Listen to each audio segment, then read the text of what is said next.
Welcome to this week's episode of the Rutledge Perspective, and I've got a question for you.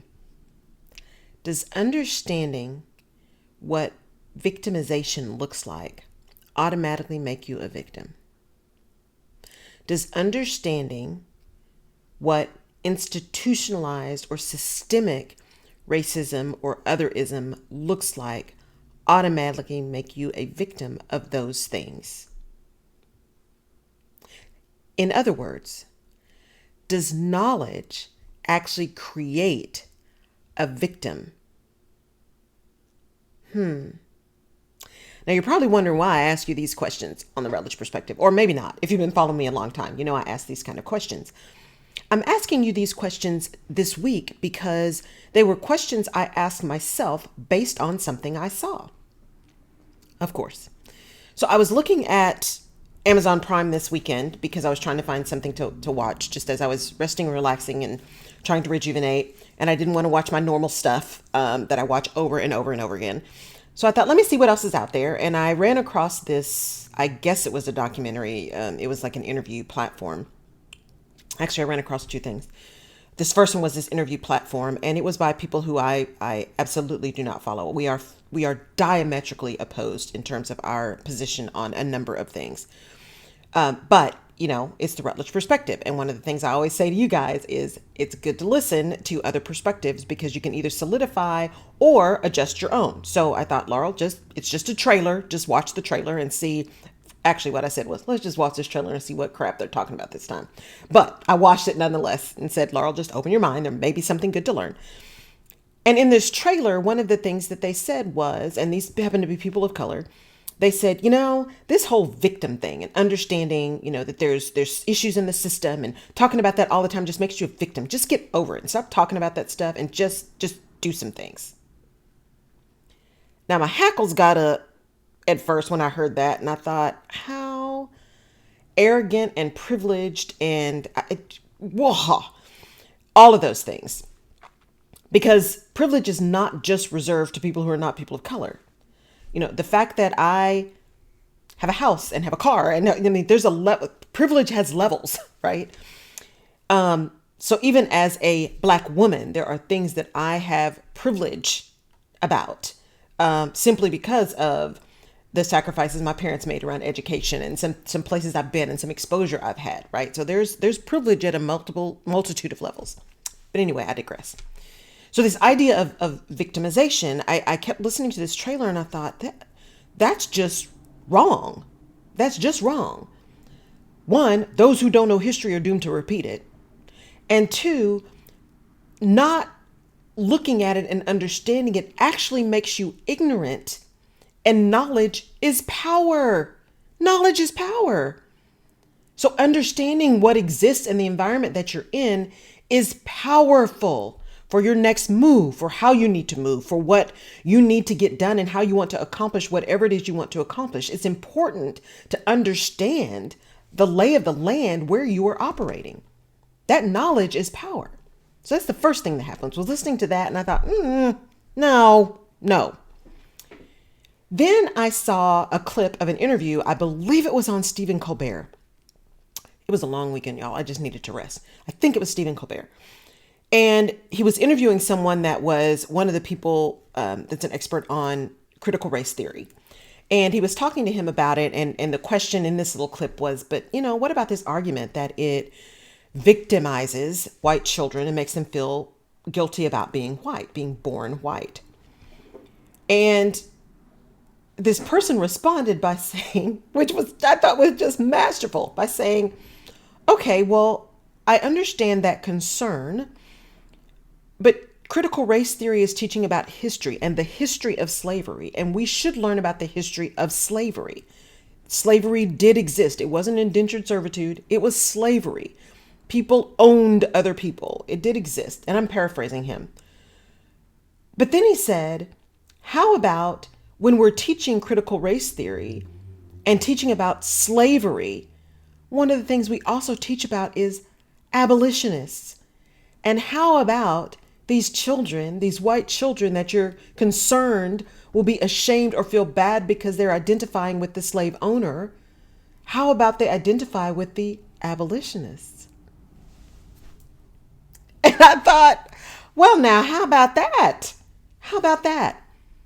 Because if you're telling the full story, you're telling all of the story. Freedom riders weren't just black people. There were white people on those Freedom Rider buses that were jailed, that were injured, killed, right?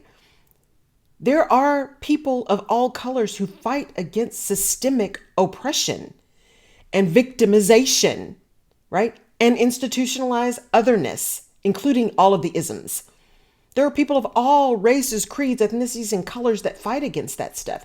So those who are saying, don't teach critical race theory because it's going to make all the white kids feel bad about being white. Number one, if I can live it, your child can learn about it. But number two, that's again taking a very narrow view of what teaching history means. Teaching history means teaching all of history, the good, the bad, and the ugly. And there were people of all races and ethnicities who fought against the craziness, including the craziness we're seeing now. So understanding victimization does not, in fact, move to the automatic conclusion that you are going to be a victim or have a victim mentality because you understand victimization.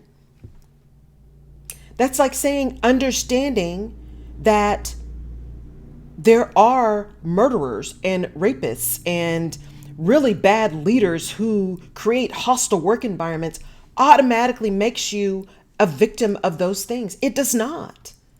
Circumstances do. Who you run into does. Whether or not the person you're associated with happens to have those tendencies. All of that stuff comes into play. It's not just the mere knowledge that keeps us safe. It's not the mere knowledge that makes you the thing. In fact, it's the exact opposite. That knowledge helps you understand, Laurel, there are still places in Texas you really shouldn't be after dark in 2022. And that's real, you guys, that's real. There's still places you shouldn't be. That's about understanding how to maintain some level of safety. It's not about victimization. That's about the realities of the world that we live in. Those of you who are in organizations, especially toxic organizations, I know that in this organization, if you speak up and speak truth to power, you may as well forget it. You're not going to get on the next project. You're not going to get the next promotion. All of these things are going to happen. That doesn't make you a victim. That makes you understand the environment that you're in so you can form how you are going to respond. How and if you're going to show up, are you going to stay there? Are you going to decide to go into a different department? Are you going to decide to get a different role?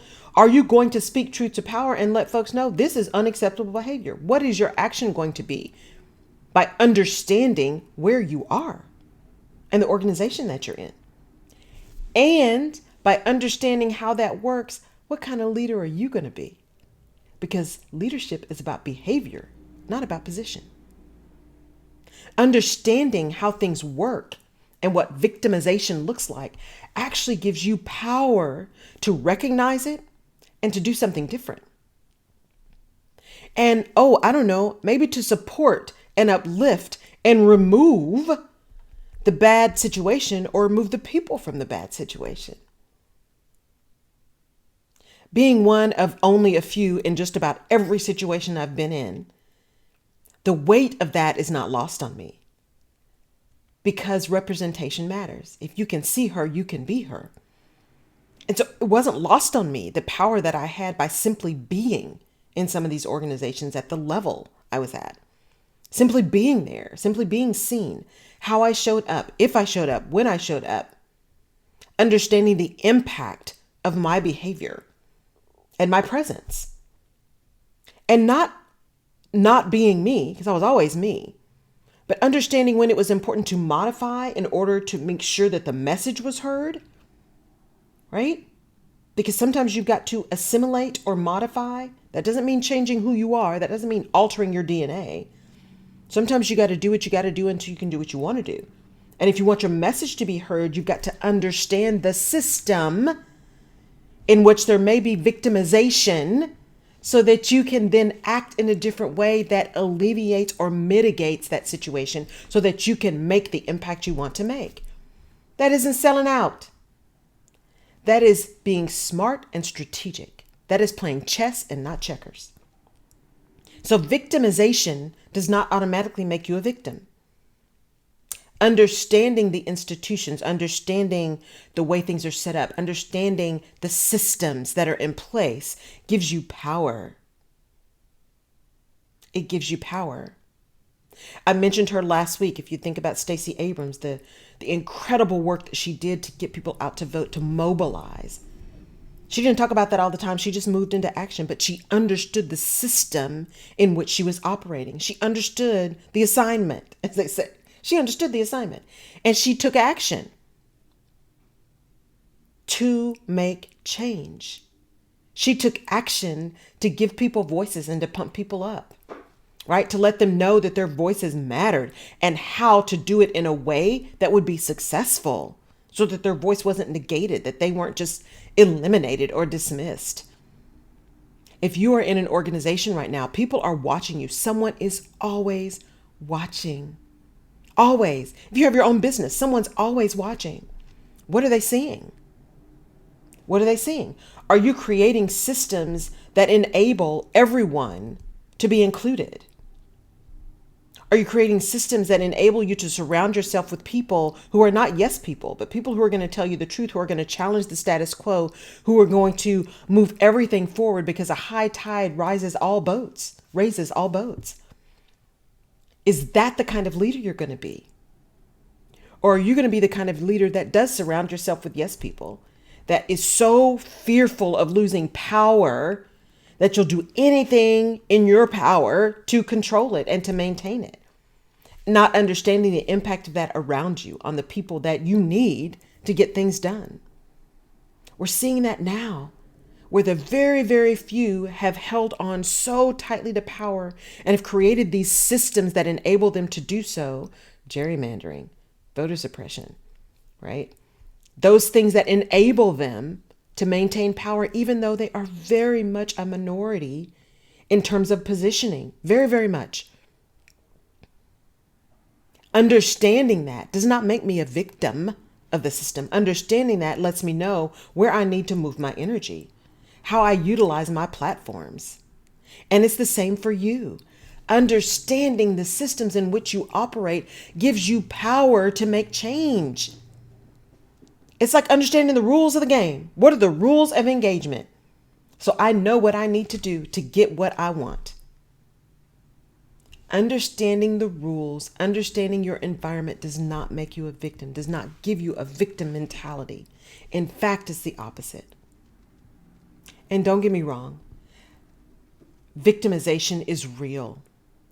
Hostile work environments are real. Toxic work environments are real. Oppression, racism, genderism, ageism, all the isms, those are real. They exist. And there are people who are truly victims of those systems.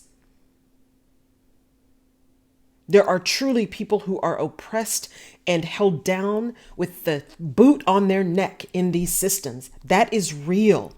And I am not negating that or overlooking that or saying that doesn't exist by simply saying understanding the environment in which you operate is powerful, not giving you a victim mindset.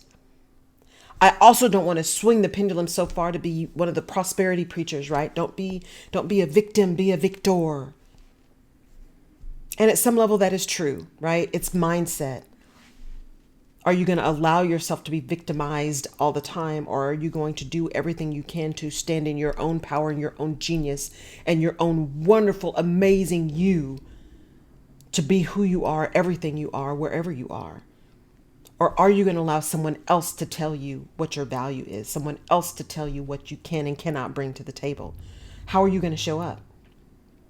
But understanding the systems in which you are operating and the systems where you want to show up is critical to your success in doing that. So don't give away your power by burying your head in the sand and not wanting to understand. Don't believe the hype that critical race theory is somehow going to make all of your kids feel other. That's just not true. And if they do, what are you teaching them at home? Because if you're teaching them at home by understanding things broader and being exposed to contrary opinions somehow makes them feel bad or makes them less, that's a problem. You need to look to home for that. And by the way, if there was no such thing as systemic racism, if there was no such thing as unequal playing fields, why are you so worried about being not the majority anymore? Why are you so concerned about holding on to power? If everyone is treated equitably, what's the problem? Why are you worried about the numbers being so low? Because if there's no problem, then there's no problem. I'm just saying. So, don't believe the hype, y'all. Go out and learn everything you possibly can. Go get exposed to differing opinions, different perspectives.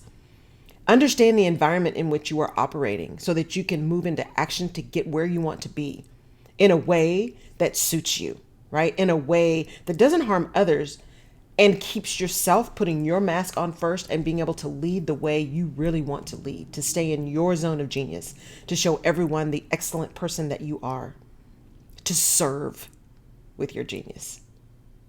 Thank you for tuning in for the Rutledge Perspective this week. I would love to hear whether or not you guys think victimization and understanding all the isms and the ations makes you then one, makes you succumb. I would love to know your perspective on that. Go out, make it a great week. I hope to see you on Fireside on Thursdays. July and August, I'm going to have some really great guests coming on the podcast and on the Fireside show. And I hope to see you and have you engage with them, engage with me. I've also got something else coming up that I think you guys are going to love, that's going to launch here this month. Go out, make it a great day. Sorry, I got the hiccups. Make it a great day. And I look forward to seeing you next week. I'll keep showing up as long as you guys keep showing up. Take care. Bye-bye.